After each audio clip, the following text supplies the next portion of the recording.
लगभग 7-8 हजार किलोमिटर हिँड्यो होला देश बुझ्नलाई। सबै लगभग 45-50वटा जिल्ला घुमियो होला। त्यो जिल्लाहरू घुम्ने जाँदाखेरि के महसुस भयो भन्दाखेरि लगभग देशभरिका समस्याहरू, देशभरिका कुराहरू उस्तै रहेछन्। कृषिको समस्याहरू, पर्यटन क्षेत्रमा भएका समस्याहरू देखियो। तर एउटा गुड न्युज पनि छ त्यहाँ। गुड न्युज के हो भन्दाखेरि एउटा जिल्लामा समस्या छ भने त्यसको समाधान अर्को जिल्ला देशभित्रै रहेछ। त्यो समाधान मिलाउने पार्टी बन्न चाहन्छ राष्ट्रिय स्वतन्त्र पार्टी।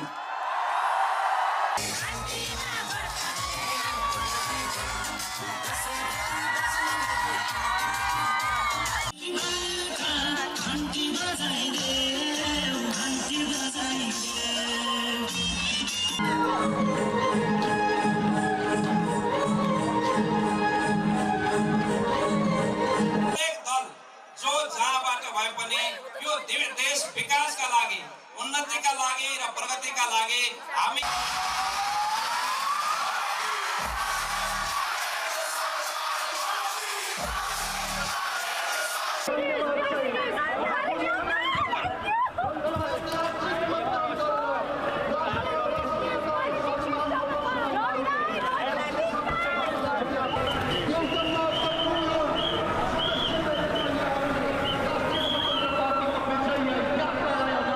बालेन शाहमा शासकीय सञ्चालनको अनुभव छैन।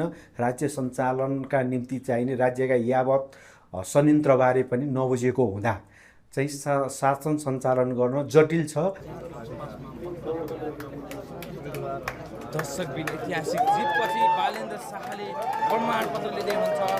नेकपा एमालेका केपी शर्मा ओलीलाई ऐतिहासिक पराजय गरेपछि बालेन्द्र शाहले यो प्रमाणपत्र लिएको दृश्य तपाईँलाई हामीले देखाइरहेका छौँ। हेर्न सक्नुहुन्छ बालेन्द्र शाहले झन्डै 50,000 बढी मतान्तरले विजय हासिल गर्नुभएको छ भने यति बेला संसदमा जसरी प्रतिपक्षी कमजोर छ, सत्तारूढ दलसँग दुई तिहाई मत छ, त्यसले गर्दा हरेक निर्णयहरू गर्नका लागि सजिलो छ। संसदबाट पनि सजिलै पारित गर्न सक्छन्।